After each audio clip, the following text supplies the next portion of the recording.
Est-ce que vous pensez que si je m'incruste avec un café au bord de la piscine d'un 5 étoiles, je me fais virer? Je vais essayer.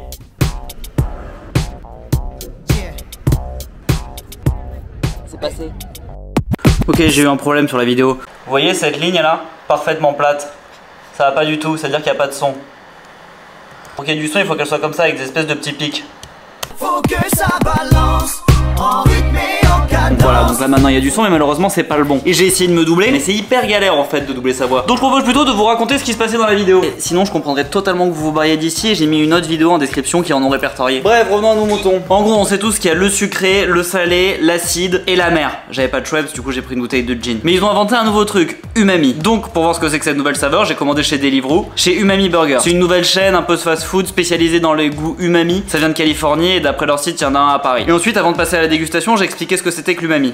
L'umami est une des 5 saveurs de base avec le sucré, l'acide, la mer et le salé. Les scientifiques ont longtemps débattu afin de savoir si l'umami était effectivement une saveur de base. En 1985, donc en 1984 on n'en parlait pas et en 1985 ça existait. Lors du premier Umami International Symposium à Hawaï, à mon avis ils ont juste fait des vacances à Hawaï, ils se sont donné un prétexte et ils ont inventé ça sans faire exprès. Mais bon, ça a été reconnu comme le terme scientifique pour décrire le goût du glutamate et des nucléotides. Et bon, même s'il lui avait pas encore donné de nom, on peut dire que ça a été inventé à Paris. Jusqu'à la fin du 19e, le chef Auguste Escoffier, voilà sa photo, il fait vachement sérieux pour un chef cuisinier quand même, le mec on dirait que c'est Zola. Enfin bon, il avait le restaurant le plus cher du monde à Paris et il créait des menus qui associaient des saveurs spéciales dont l'umami. Même si ça n'avait pas encore ce nom là parce que ça a été inventé bien plus tard par un japonais, Kikunai Ikeda. Mais alors vous vous demandez sûrement quelles sont les nourritures qui contiennent de l'umami?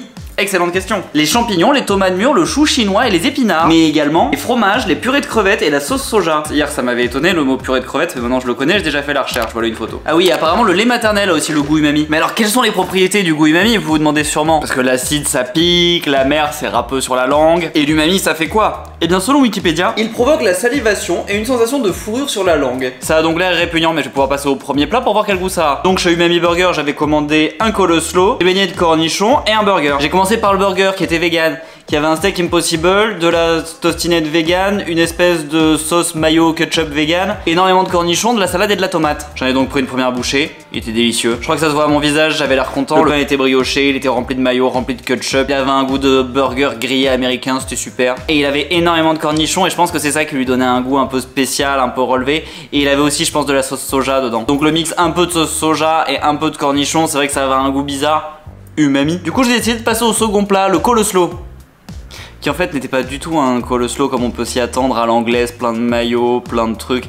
M'étonne pas parce qu'il était vegan aussi et je vois pas comment ça peut être fait sans mayo le coleslaw. Du coup je crois qu'on peut voir ce que j'en ai pensé sur mon visage. Voilà, parce qu'en fait il était rempli de sauce soja un peu piquante et la sauce soja avec le chou, je sais pas, ça avait vraiment, on avait vraiment une impression de fourrure acide dans la bouche. Voilà, donc c'était dégoûtant, j'ai décidé de l'abandonner et de passer au prochain accompagnement. Un accompagnement plutôt chelou d'ailleurs parce que dans les restos normaux on propose jamais frites, salade ou cornichons comme option avec les burgers. Mais bon là c'est umami à fond, donc beignet de cornichons avec le burger en accompagnement. C'était assez bon, c'est un espèce de tempura mais au bout d'un moment c'était carrément écœurant. Heureusement j'ai découvert qu'il y avait une petite sauce. Je crois que j'ai dit que c'était très bon, c'était vrai, c'était un espèce de ketchup relevé à la sauce soja, c'était très bon. Du coup ça m'a donné l'occasion de tremper mes cornichons dans le ketchup. Bizarre comme phrase, mais bon bref, j'ai tous mangés et ensuite je suis passé au goûter. Thé vert, parce qu'apparemment le thé vert c'est umami. Après mais comme il faisait chaud, j'ai voulu le boire frais donc j'ai mis un sachet et du sucre, j'ai attendu que l'eau chauffe. J'ai versé l'eau, comme il y avait beaucoup d'eau, j'ai mis un deuxième sachet. Ensuite j'ai sorti des glaçons, je les ai tous mis à côté. Du coup je les ai tous remis dedans. Ensuite j'ai attendu que ça infuse. Ensuite j'ai versé le thé dans les glaçons, j'ai pris une paille, j'ai goûté. C'était pas assez frais donc j'ai remis des glaçons. Ensuite c'était bon et je trouvais que ça avait une jolie couleur. En le revoyant je trouve pas du tout que c'est une jolie couleur, je trouve qu'on dirait de la... Bref voilà, et ensuite une fois que je l'avais fini, j'ai essayé de le jeter dans l'évier en ratant complètement l'évier.